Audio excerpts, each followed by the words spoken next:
प्रिय विद्यार्थियों, नमस्कार। Jyotiba Phule group of education में साइंस क्लास 10th में आप सबका स्वागत है। मैं आपको कई दिनों से लगातार ऑनलाइन कक्षाएं उपलब्ध करा रहा हूँ। इसी कड़ी में आज मैं आपके सामने अध्याय 4 प्रतिरक्षा एवं रक्त संबंध,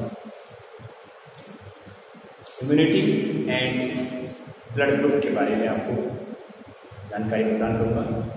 एंटीजन एंटीबॉडी के बारे में बताऊँगा, एक्टिव इम्यूनिटी के बारे में बताऊँगा और पैसिव इम्यूनिटी के बारे में बताऊँगा। देखिए, ये जो पार्ट है आपका, ये 3 नंबर का पार्ट है। कितना है? 3 नंबर का पार्ट है। इस पार्ट में से आपको एक नंबर के 3 प्रश्न पूछे जाएंगे। कितने क्वेश्चन पूछे जाएंगे? 3 क्वेश्चन पूछे जाएंगे। एक नंबर के 3 क्वेश्चन आपसे पूछे जाएंगे इस पार्ट में से। मैं यहां लिख देता हूं, अध्याय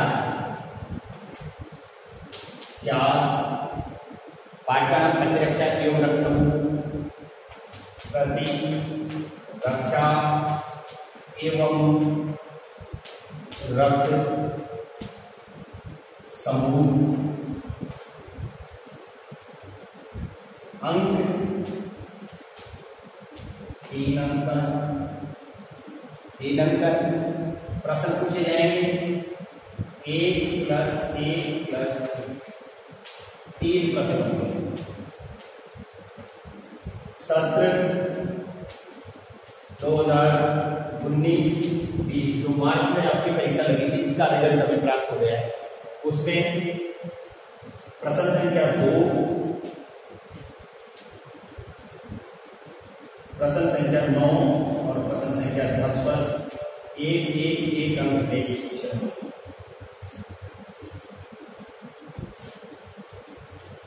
उपार्जित प्रतिरक्षा, RH कारक, रक्त समूह, इस नाम से 3 क्वेश्चन मौजूद है। आज मैं आपको प्रश्न संख्या 2, 9 और 10 पर एक नंबर के 3 क्वेश्चन मौजूद है। सत्र 2019-20 में 3 अंक का प्रश्न आता है, 3 नंबर का अध्याय 4, 3 नंबर का पाठ। इस बारे में मैं आपको जानकारी दूंगा। अब मैं आपको इसमें से एक तो कुछ परिभाषाएं बन रही हैं उसके बारे में बताऊंगा, और फिर इम्यूनिटी एंड ब्लड ग्रुप के पाठ को प्रारंभ करूंगा। आप देखिए, सबसे पहली बात, ये तो आपके समझ में आ गया होगा कि प्रतिरक्षा और समूह अध्याय 4 प्रति के लिए रक्षा है, शरीर की सुरक्षा और रक्त के समूह। वर्तमान में इस प्रतिरक्षा की अत्यधिक आवश्यकता है। जिसकी भी प्रतिरक्षा घटी, समझो कोरोना ने उसके ऊपर आक्रमण किया। इसलिए हमें स्ट्रांग इम्यूनिटी बनानी है, स्ट्रांग प्रतिरक्षा प्राप्त करनी है। या तो स्वयं अपने आप ही है बॉडी के अंदर ही, या फिर हमें बाहर से प्राप्त करनी है प्रतिरक्षा। सक्रिय प्रतिरक्षा और निष्क्रिय प्रतिरक्षा 2 प्रकार की मैंने आपको एक्टिव पैसिव बता रहा था अभी। तो वर्तमान का दौर है प्रतिरक्षा का ही दौर। मानव शरीर हर दिन अनेक रोगाणुओं से उद्भासित होता है, क्योंकि हम जब वातावरण में घूमते हैं हम जानते हैं कभी कौन सी बीमारी का कीटाणु इधर उधर घूम रहा है, कभी कौन सी बीमारी का कीटाणु इधर उधर घूम रहा है, और वो हमारे भोजन, श्वास, स्पर्श, कई प्रकार से हमें परेशान कर सकता है। परंतु फिर भी ये बड़ी आसानी से हमको रोगग्रस्त नहीं कर पाते।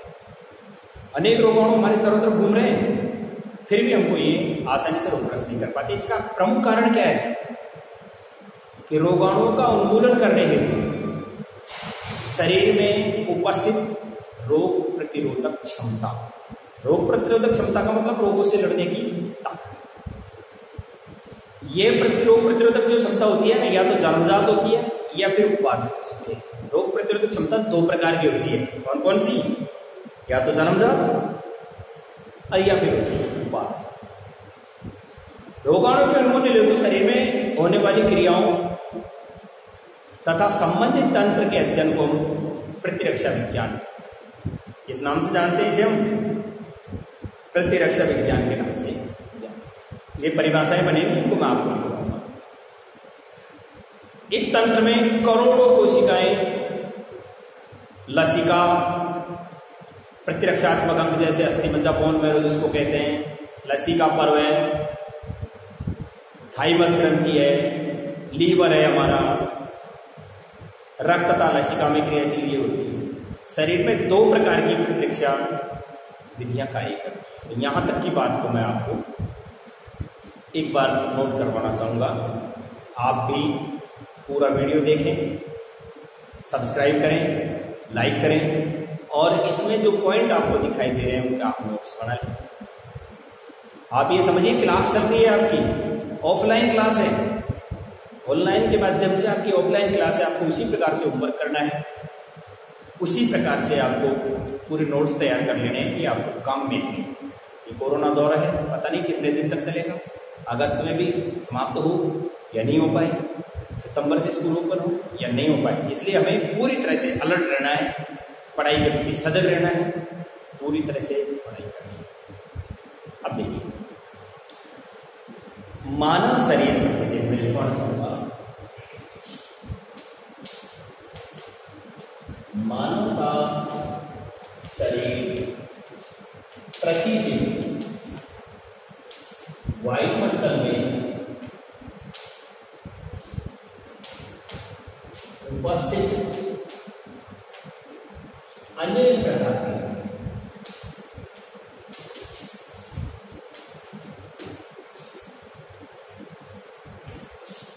रोगाणुओं से मिलता है, परंतु फिर भी ये रोगाणु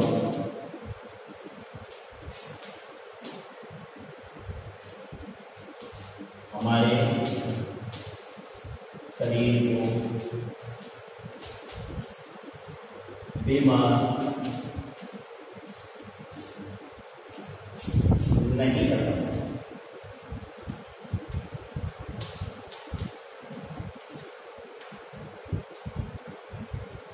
इनके पीछे इसका जो प्रमुख कारण है वो कौन सा है कि रोगाणु उन्मूलन हेतु शरीर में उपलब्ध प्रतिरोधक क्षमता। इसके लिए हमारे शरीर में रोगाणु उन्मूलन हेतु रोग प्रतिरोधक क्षमता बताया जाता है।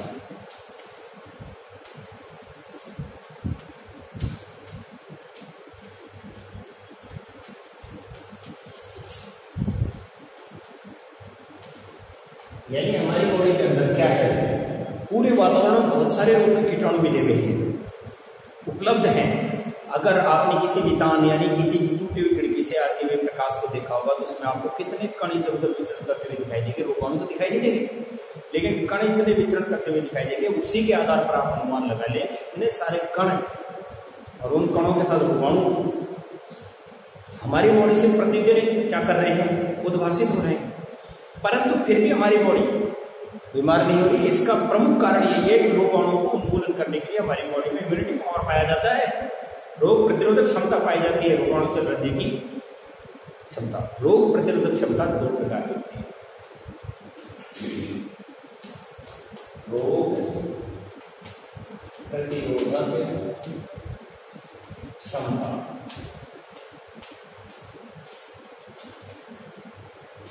दो प्रकार की होती है। नंबर 1 जन्मजात,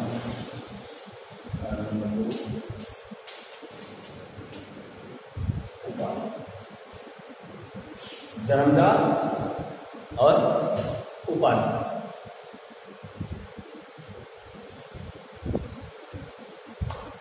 आगे आपके पॉइंट समझ। नया पॉइंट आपका प्रतिरक्षा विज्ञान, जो मैंने अब तक बोला है इसमें प्रतिरक्षा विज्ञान। क्या है प्रतिरक्षा विज्ञान? प्रतिरक्षा विज्ञान के लिए आप लिख देंगे कि रोगाणु के उन्मूलन हेतु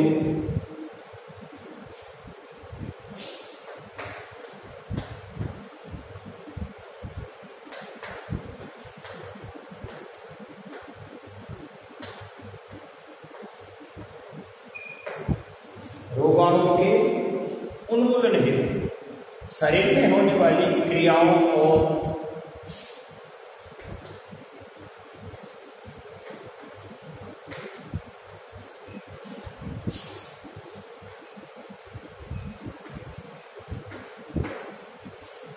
शरीर में होने वाली क्रियाओं और तथा संबंधित तंत्र के गुणों तथा उससे संबंधित तंत्र के अध्ययन को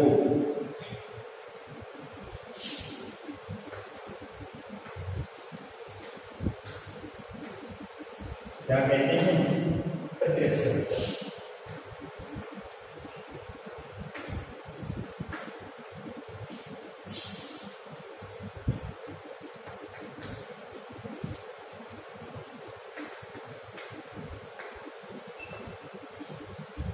ये आपकी क्या हो गई है? प्रतिरक्षा विज्ञान। अब आपको मैं बताऊं कि इस प्रतिरक्षा तंत्र में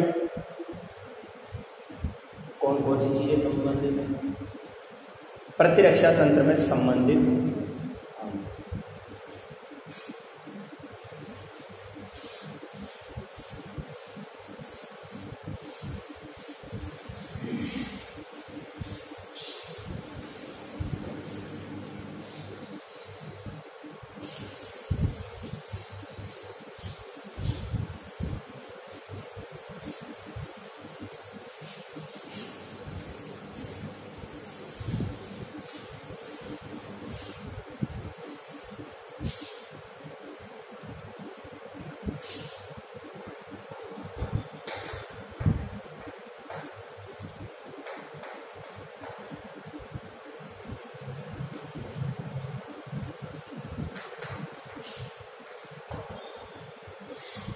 प्रतिरक्षा तंत्र की बनावट कैसी है? प्रतिरक्षा तंत्र में कौन कौन सी चीज सम्मिलित है? देखिए, इस तंत्र में करोड़ों कोशिकाएं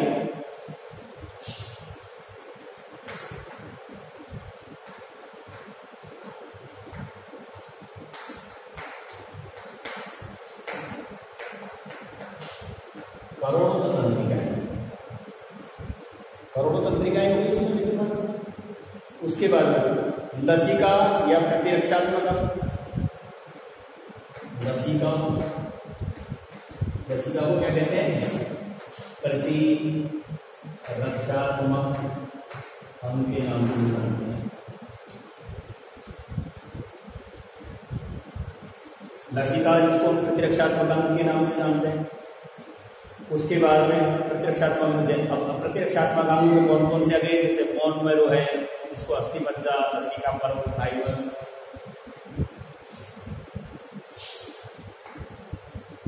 बोन मैरो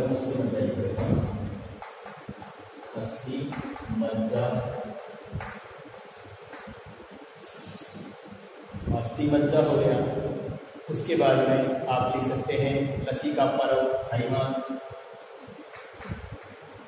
लसिका पर्व, थाइमस और लिख दो। उसके बाद में लीवर, इसको भी कहते हैं।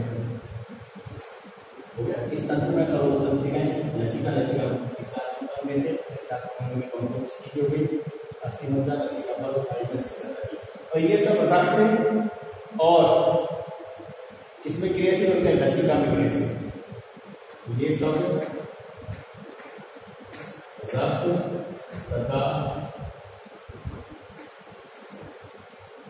लसिका में क्रियाशील होते हैं।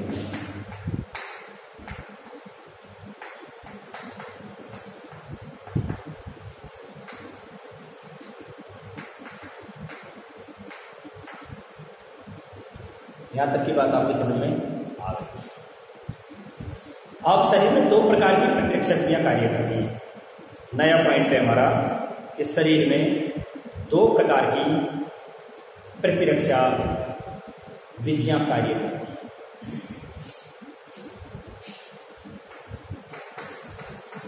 शरीर में दो प्रकार की प्रतिरक्षा विधियां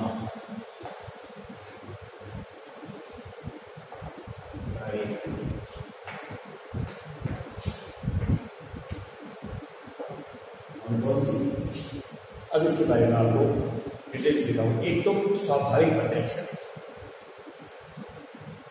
एक तो कौन सी स्वाभाविक प्रतिरक्षा विधि, और उसके बाद में दूसरी उपार्जित प्रतिरक्षा। स्वाभाविक प्रतिरक्षा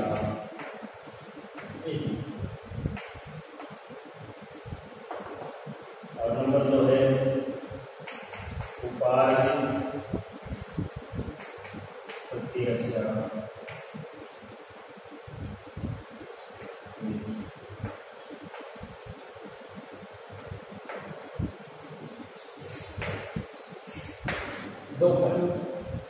अब इनके बारे में समझ लीजिए। स्वाभाविक का मतलब जान गए होंगे अपने आप जन्मजात होती है। ये जन्मजात प्रतिरक्षा विधि है। कौन सी स्वाभाविक है ना, जो कैसी है, स्वाभाविक प्रतिरक्षा जन्मजात प्रतिरक्षा विधि है, जिसमें अनिर्दिष्ट यानी सामान्य या प्राकृतिक प्रतिरक्षा भी कहते हैं इसको। अनिर्दिष्ट यानी सामान्य या प्राकृतिक प्रतिरक्षा भी कहते हैं इसे। सामान्य की संख्या इसलिए दी जाती है, क्यों?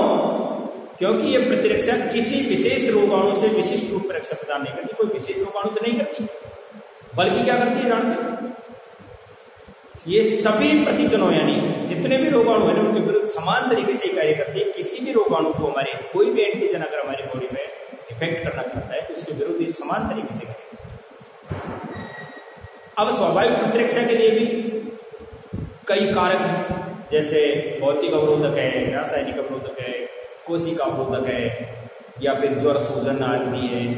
ये सारी की सारी चीजें इसमें आती हैं। तो हम सबसे पहले स्वाभाविक प्रतिरक्षा विधि को पढ़ेंगे, उपार्जित इसके बाद मिलेंगे।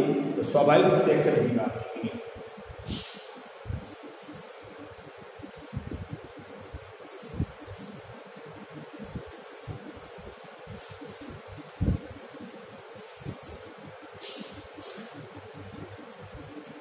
क्या कहते हैं इसे? ये जन्मजात प्रतिरक्षा, ये है जन्मजात प्रतिरक्षा विधि है। कैसी विधि है? जन्मजात प्रतिरक्षा विधि है, जिसे अनिर्दिष्ट या प्राकृतिक प्रतिरक्षा भी कहते हैं, जिसे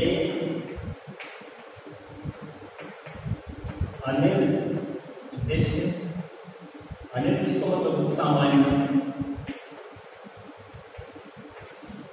या प्राकृतिक प्रतिरक्षा विधि भी कहते हैं।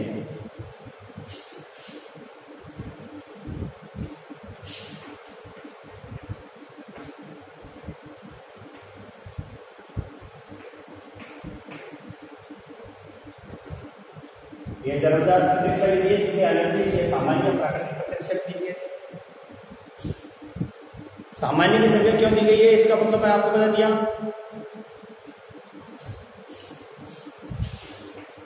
इसे सामान्य इसलिए कहा जाता है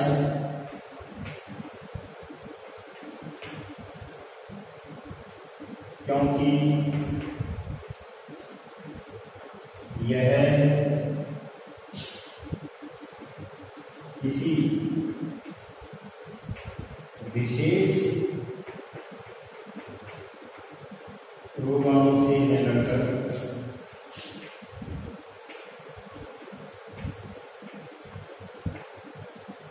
सभी रोगाणुओं को समान रूप से करेगी। सभी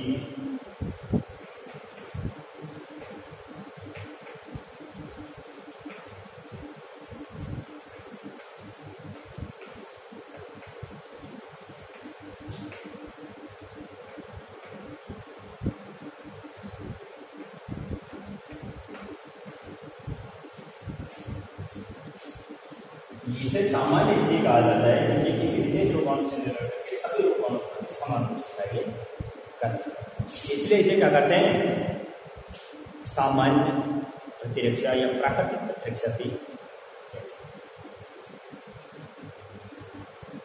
स्वाभाविक प्रतिरक्षा के कारण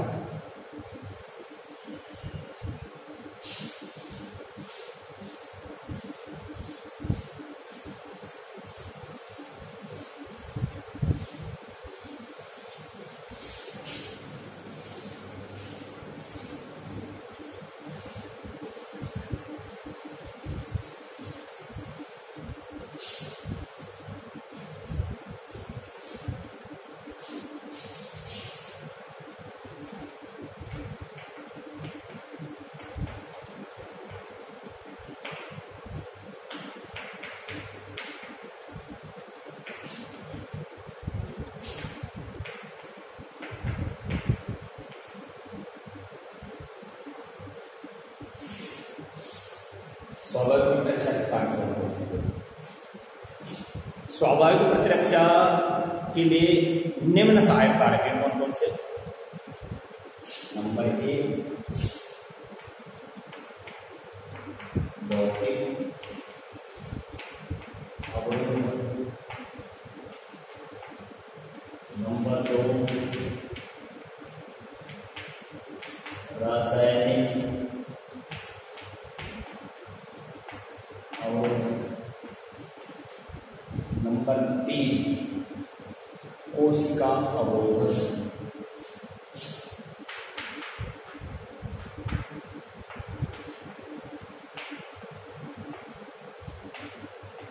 और नंबर 4 है चॉइस।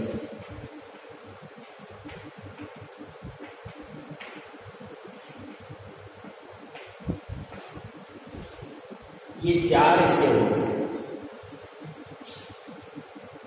आप स्वाभाविक में सबसे पहले भौतिक अवरोधक पढ़ेंगे। भौतिक अवरोधक का मतलब होता है जैसे हमारी त्वचा है भौतिक, यानी बाहर जो हमें हमारी आंखों से जो चीज दिखाई दे रही है ना उनको रोकने वाले अवरोधक क्या कहलाते हैं? भौतिक अवरोधक। जैसे हमारी त्वचा, नासिका छिद्रों तथा अन्य अंगों में पाए जाने वाले, नाक में पाए जाने वाले जैसे बाल, त्वचा के ऊपर पाए जाने वाले जैसे बाल को पक्षमाप भी कहते हैं और कशाफ भी कहते हैं, श्लेष्मा उपकला आदि, ये सब क्या है? भौतिक अवरोधक है। हमारी त्वचा अगर मान लीजिए नहीं हो, हमारे शरीर के अंगों को हमारी त्वचा क्या नहीं करके रखे? ढक करके नहीं रखे मान लीजिए, तो वातावरण में जो विद्यमान इतने सारे रोगाणु उत्पादित होते हुए दिखाई देते हैं, ये सारे के सारे हमारे ऑर्गेन्स अंगों को छू जाए, और जैसे ही उन्होंने अंगों को, इतने सारे बैक्टीरियाओं ने अगर मान लीजिए हमारे अंगों को छू दिया, तो क्या हमारे अंग से बच सकते हैं? उनमें सड़न होगी, इन्फेक्शन होगा, संक्रमण फैल जाएगा, हम बीमार होंगे और मृत्यु को प्राप्त होंगे। तो पहला है जो स्वाभाविक प्रतिरक्षा का जो कारक है वो है त्वचा है हमारी, नासिका छिद्रों में पाए जाने वाले बाल हैं, अन्य अंगों में पाए जाने वाले पक्षमाप कसाव हैं, श्लेष्मा उपकला है, ये सारी की सारी चीजें भौतिक अवरोधक हैं। ध्यान देंगे वो। तो भौतिक अवरोधक कौन से? त्वचा, नासिका छिद्रों और अन्य अंगों में पाए जाने वाले पक्षमाप। सबसे सबसे पहले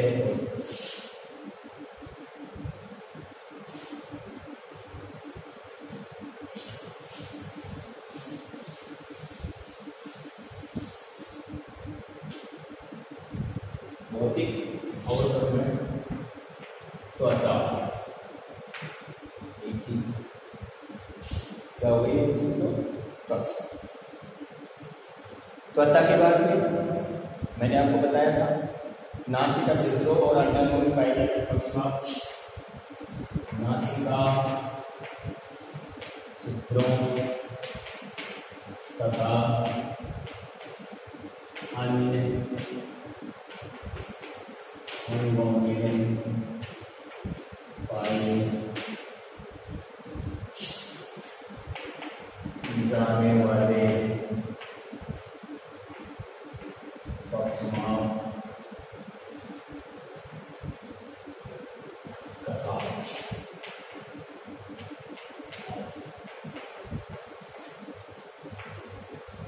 यानी नाम पाए जाने के बाद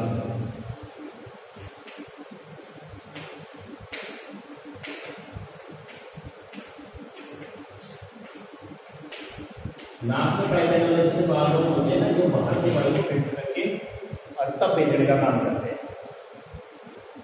ये क्या है, कसाव पक्षमाप वाली।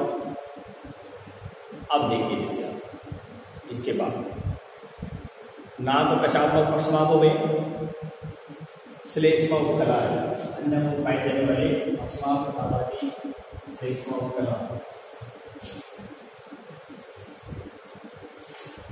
श्लेष्मा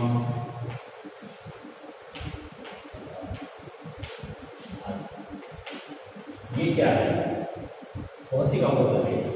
ये सारे के सारे आपके सामने क्या आ गए, भौतिक अवरोधक।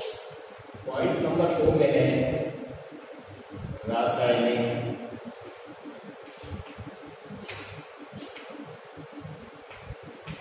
अवरोधक।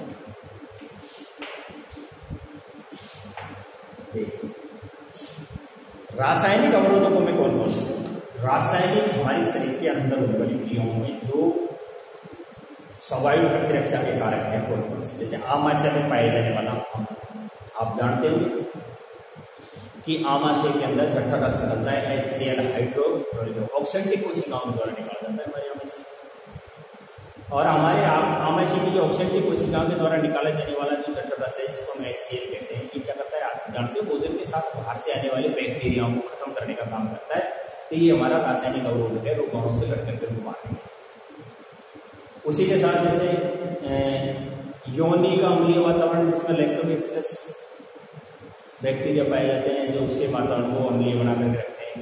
त्वचा पर पाए जाने वाले रासायनिक तत्व, विभिन्न तरलों में पाए जाने वाले रासायनिक तत्व जैसे लार है, मुंह के अंदर कोई भी घाव हो जाता है, हमारे छाले हो जाते हैं, चोट लग जाती है, बस करते समय मिल जाती है, कई बार इस तरह के होते हैं। तो वहाँ क्या कोई हम दवाई लगाते हैं, दवाई का कोई उपयोग नहीं करते हैं, हमारी लार ही वहाँ क्या करती है, दवाई का कार्य करती है, इसलिए रासायनिक। आंसू, हमारी आंख के अंदर कोई भी छोटा सा भी तिनका गिर जाने तो हम जानते हो क्या होगा, तत्काल हमारी आंख में से आंसू प्रवाहित होने लग जाएंगे। जब तक रुकेंगे नहीं, जब तक आंख के उस अवरोधक को बाहर नहीं निकाल दें। इसलिए क्या करती है, हमारे आंसू में इसी प्रकार का कार्य, पसीना जिसमें यूरिया निकलता है, कई प्रकार के बैक्टीरियाओं को हमारे बॉडी से बाहर निकाल करके हमारी शरीर की सफाई करता है। ये क्या करता है, इस तरह से ये रासायनिक अवरोधक है जो स्वाभाविक प्रतिरक्षा प्रदान करते हैं। तो अब आप जान गए कि रासायनिक अवरोधक क्या क्या है। रासायनिक अवरोधक से तात्पर्य हो गया आमाशय में पाए जाने वाला HCl, योनि का अम्लीय वातावरण,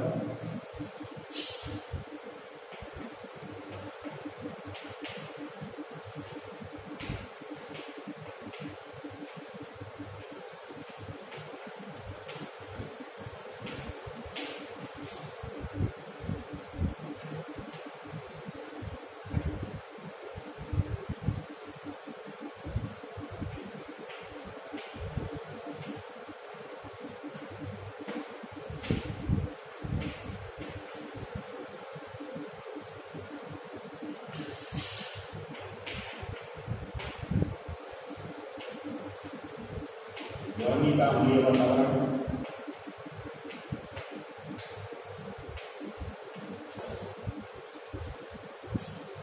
पसीना, लाल, आंसू, त्वचा पर विद्यमान रासायनिक तत्व,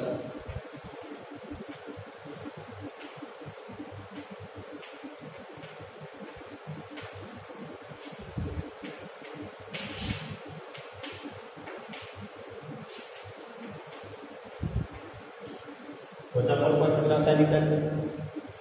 इसके अलावा विभिन्न देह तरल में पाए जाने वाले रासायनिक तत्व,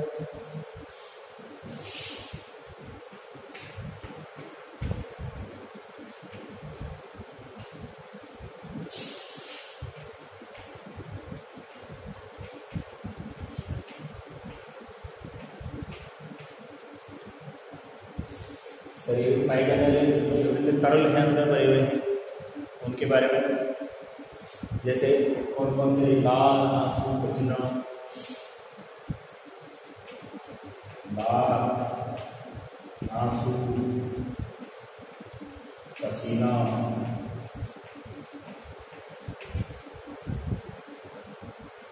आदि। इसके बाद कोशिका अवरोधक है, तीसरा पॉइंट है।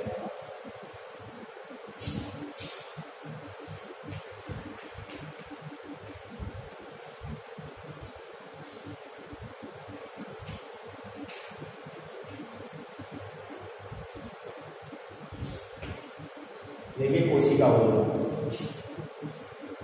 पक्षकाणु क्रिया में सक्षम कोशिकाएं। पक्षकाणु को मतलब समझ लो कि हमारे शरीर में रोगों से लड़ने की जो कोशिकाएं होती है, लिम्फोसाइट्स, वो क्या कर देती है, बैक्टीरिया को मार देती है। बैक्टीरिया को मारने के बाद में जो मोनोसाइट्स है, मैक्रोफेज, मोनोसाइट्स है, न्यूट्रोफिल, ये कोशिकाएं क्या करती हैं कि जो पक्षकाणु हैं यानी सक्रिय ऐसे रोग के रोगाणुओं को मरने के बाद खाने का काम कर देती है। तो ये मैक्रोफेज है, मोनोसाइट है, न्यूट्रोफिल है ना कोशिकाएं। साथ ही साइटोटॉक्सिक कोशिकाएं जैसे प्राकृतिक मारक कोशिकाएं आदि, ये है ना, ये सब कोशिका होती है। तो सबसे पहले कोशिका अवरोधक में क्या गए, पक्षकाणु क्रिया में सक्षम कोशिकाएं। पक्षकाणु क्रिया में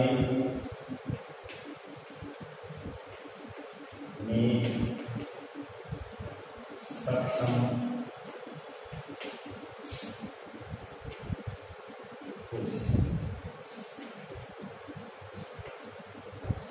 पक्षकाणु क्रिया में सक्षम कोशिकाएं जैसे समझेंगे मृत रोगाणु की कोशिकाओं को हजम कर जाना, ये मैक्रोफेज, मोनोसाइट, मैक्रोफेज है, मोनोसाइट है,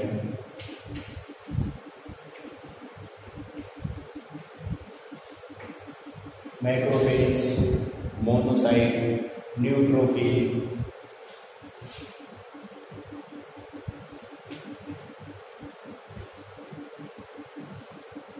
ये तो पक्षकाणु क्रिया में कोशिकाएं, मैक्रोफेज, मोनोसाइट, न्यूट्रोफिल आदि हो गई। अब इसी के साथ साइटोटॉक्सिक कोशिकाएं,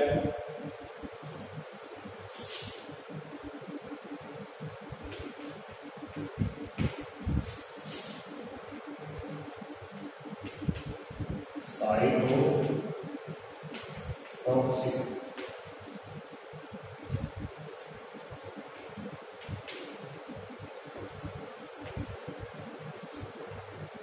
कोशिकाएं। साइटोटॉक्सिक कोशिकाओं में जैसे प्राकृतिक मारक कोशिका, प्राकृतिक मारक कोशिका है,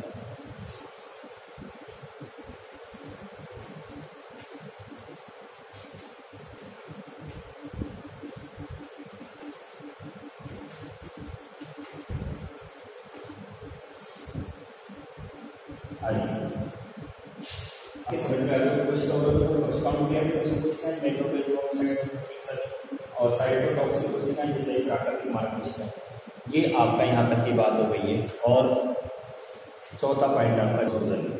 ज्वर सूजन का मतलब आप जान गए होंगे कि जैसे हमारी बॉडी के अंदर कोई बैक्टीरिया प्रवेश करता है, बैक्टीरिया के प्रवेश करते ही क्या हो जाता है, वही हमारी बॉडी उस रोग से लड़ने के लिए तो अपना वातावरण तैयार किया। हमारे बॉडी का 37 डिग्री सेंटीग्रेड होता है, परंतु जो ही कोई चीज हमारे अंदर बॉडी में प्रवेश करती है हमारी बॉडी का टेम्परेचर बढ़ने लग जाता है। ये करने के लिए कुछ बैक्टीरिया को मारते हैं, इसलिए शरीर में बढ़ा जाता है। इसको हम बुखार आना कहते हैं। कई बार क्या होता है कि हमारी बॉडी के ऊपर सो जाती है, ये भी एक तरह से स्वाभाविक प्रतिरक्षा विधि है। देखा होगा मैथेनिक एसिड किसी कीड़े जहरीले के द्वारा पर या मधुमक्खी ततैया पर्रा आदि काट लेते हैं, इनके काटने पर हमारी बॉडी के अंदर मैथेनिक एसिड चला और वो जाकर के वहाँ बहुत तेज दर्द करता है और वो दर्द किस वजह चला जाता है, सूजन में बदलता चला जाता है। तो ये सूजन आकर के उस मैथेनिक एसिड को बॉडी में और अन्य भाग में जाने से रोक करके वहीं इकट्ठा कर लेता है। ये भी हमारी स्वाभाविक प्रतिरक्षा है, जिसको हम ज्वर सूजन के नाम से जानते हैं। यहाँ तक की बात चौथी हो गई। अभी चौथी है ज्वर और सूजन।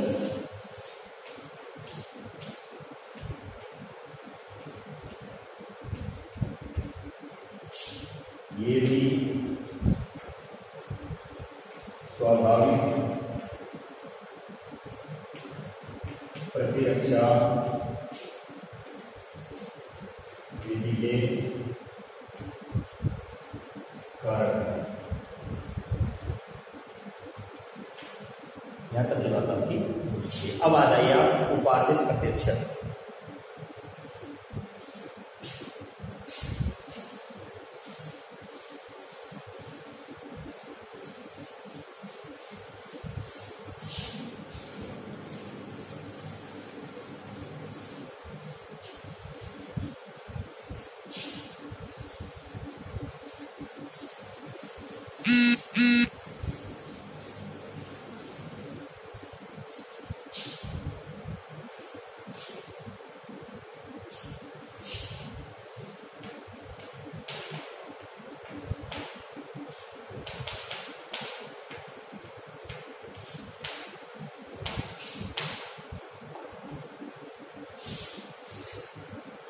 उपार्जित प्रतिरक्षा विधि में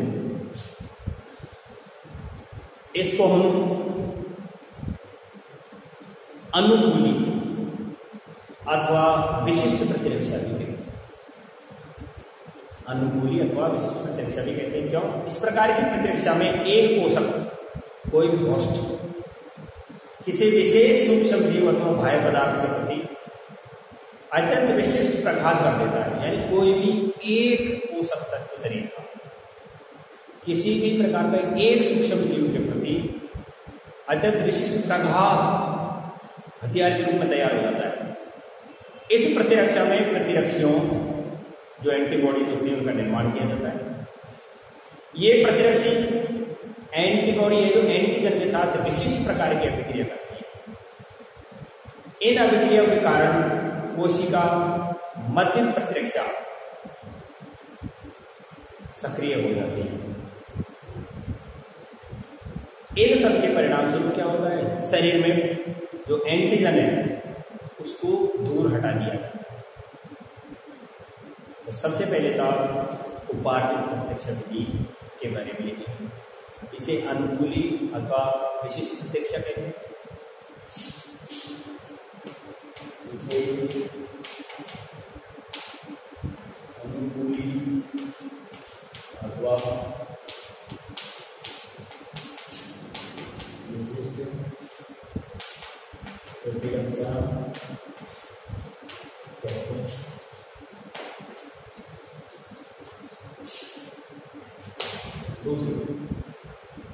दूसरी बात कहते हैं कि इसमें इस प्रतिरक्षा में एक पोषक किसी विशेष सूक्ष्म जीव, जैसे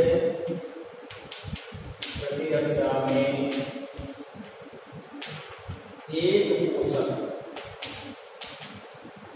किसी विशिष्ट सूक्ष्म जीव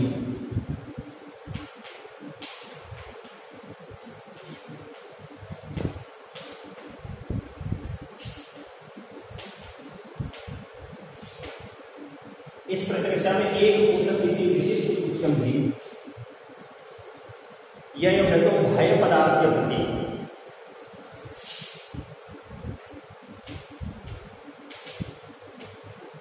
बाह्य पदार्थ के प्रति विशिष्ट अत्यंत विशिष्ट प्रघात करता है।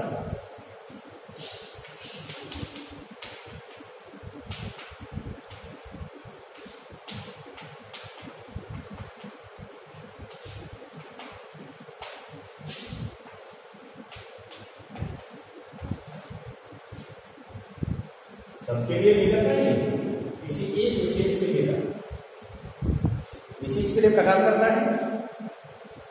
प्रतिरक्षियों का एंटीबॉडी का निर्माण होता है।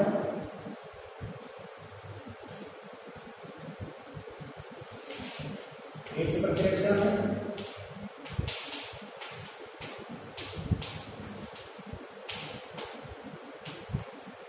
एंटीबॉडी का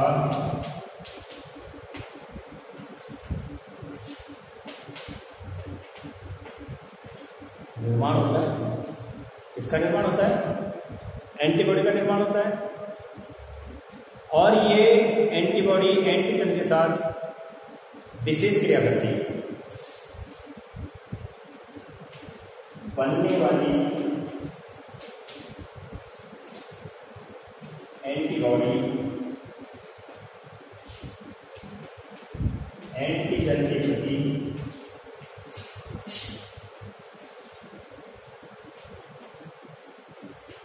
विशेष क्रिया करती है।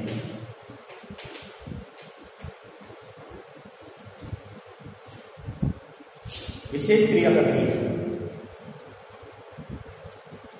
और अभिक्रिया के दौरान कोशिका मध्यम प्रतिरक्षा का निर्माण होता है।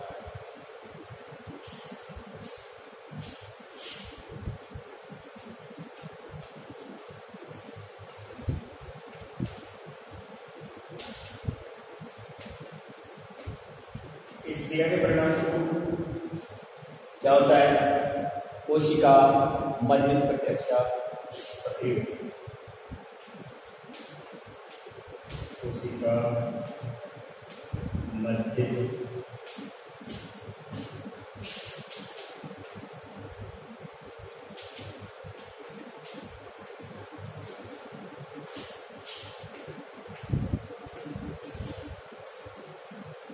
सक्रिय हो जाती है और शरीर से प्रतिजन का उन्मूलन हो जाता है।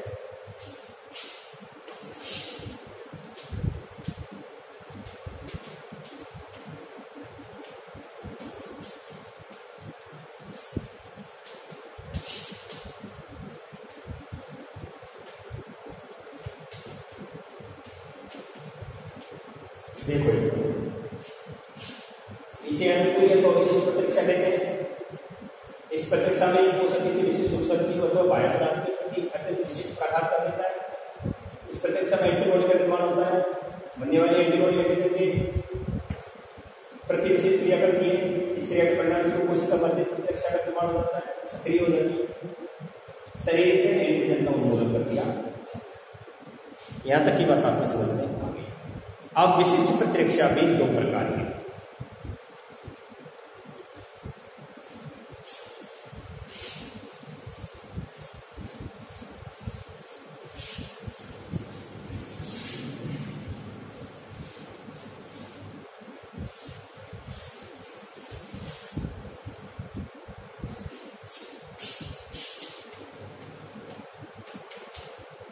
विशिष्ट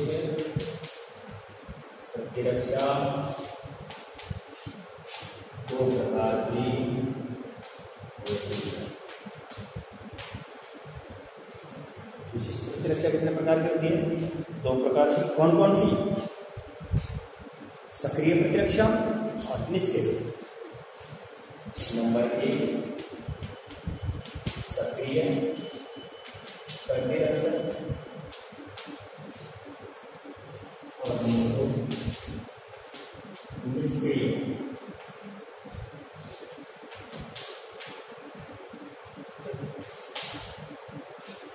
कौन सी हो गई?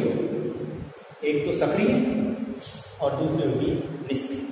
सक्रिय ऐसी प्रतिरक्षा जिस जिसमें शरीर प्रतिजन के विरुद्ध स्वयं ही प्रतिरक्षों का निर्माण करता है। ऐसी प्रतिरक्षा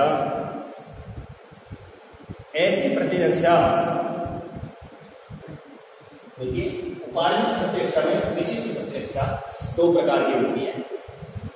और कौन सी? सक्रिय प्रतिरक्षा और निष्क्रिय प्रतिरक्षा। सक्रिय प्रतिरक्षा के बारे में मैं आपको बता देता हूं एक बार। उपार्जित प्रतिरक्षा के बारे में मैंने आपको बताया कि ये अनुकूली अथवा विशिष्ट प्रतिरक्षा कहलाती है। इस प्रतिरक्षा में एक पोषक किसी विशेष सूक्ष्म जीव अथवा बाह्य पदार्थ के प्रति एक विशिष्ट प्रघात करता है। इस प्रतिरक्षा में प्रतिरक्षियों का निर्माण होने लग जाता है।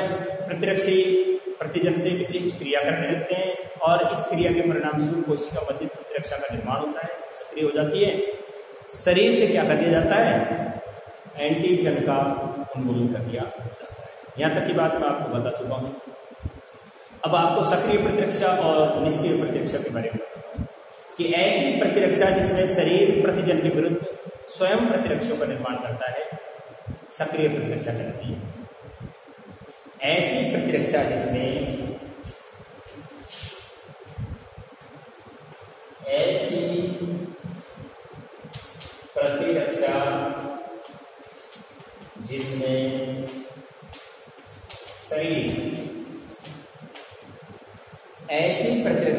शरीर प्रतिजन के विरुद्ध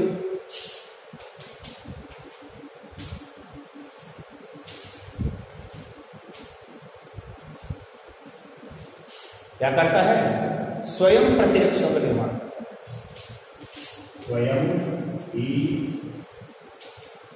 प्रतिरक्षियों का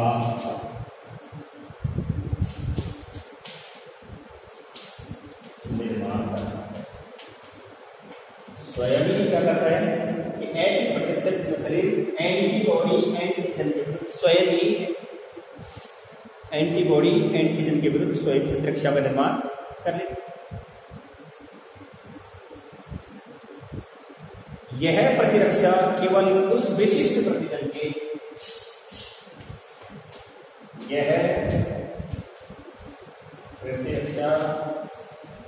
केवल उस विशिष्ट प्रतिजन के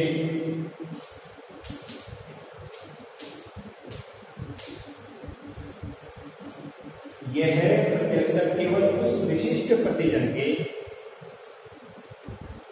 लिए होती है जिसके विरुद्ध प्रतिरक्षा का निर्माण होती है।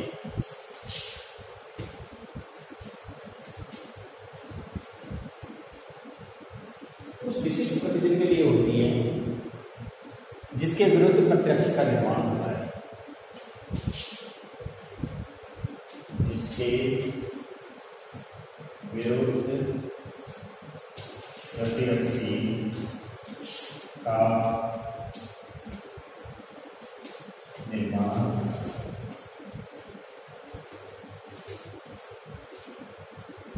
देखिए कि यह प्रतिरक्षा केवल उस विशिष्ट प्रतिजन के लिए होती है जिसके विरुद्ध प्रतिरक्षा का निर्माण होता है। इसे हम एक्टिव इम्यूनिटी या सक्रिय प्रतिरक्षा क्या हो गया है? एक्टिव इम्यूनिटी, ये सक्रिय प्रतिरक्षा हो गई। अब इसी के साथ आप दूसरा निष्क्रिय प्रतिरक्षा।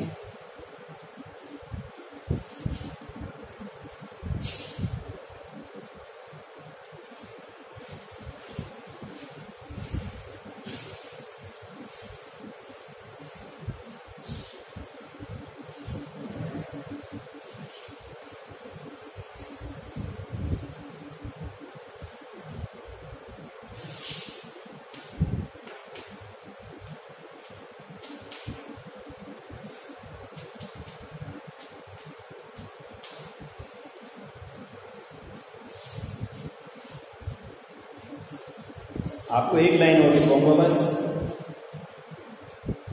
पैसिव इम्यूनिटी क्या है? इस प्रकार की प्रतिरक्षा में शरीर में किसी विशेष प्रतिजन के विरुद्ध बाहर से विशिष्ट प्रतिरक्षियों को प्रवेश कराया जाता है। इस प्रकार की प्रतिरक्षा में शरीर इस प्रकार की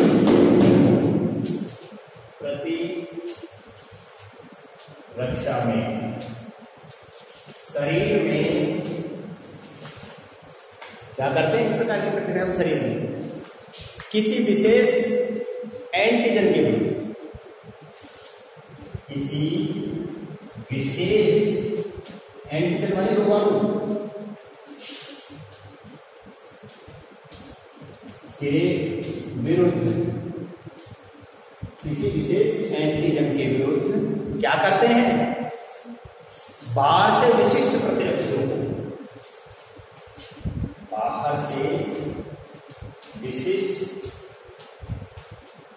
एंटीबॉडी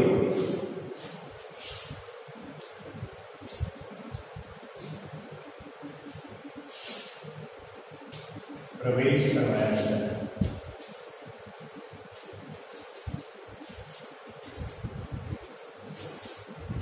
इस प्रकार की प्रतिरक्षा में शरीर में किसी विशेष रोगाणु के विरुद्ध बाहर से रोग से लड़ने वाली ताकत को प्रवेश कराया जाता है।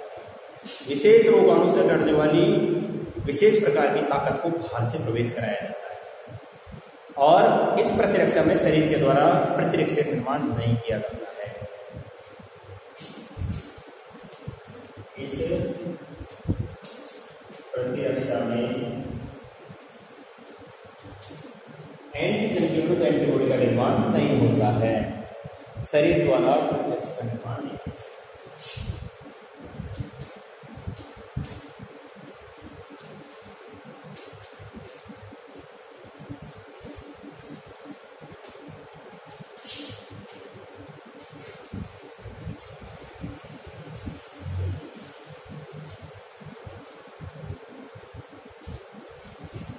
उदाहरण ले लो, जैसे डिप्थीरिया है, टिटनेस है आदि।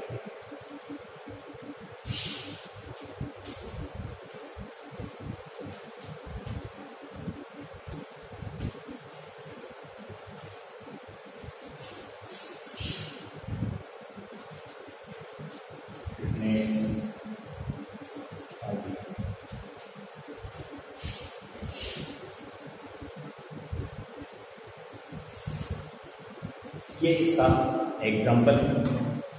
आज के लिए मैं आपको इतना ही बताना चाहूंगा, कल आपको एंटीजन एंड एंटीबॉडी के बारे में बताऊंगा। तब तक के लिए धन्यवाद।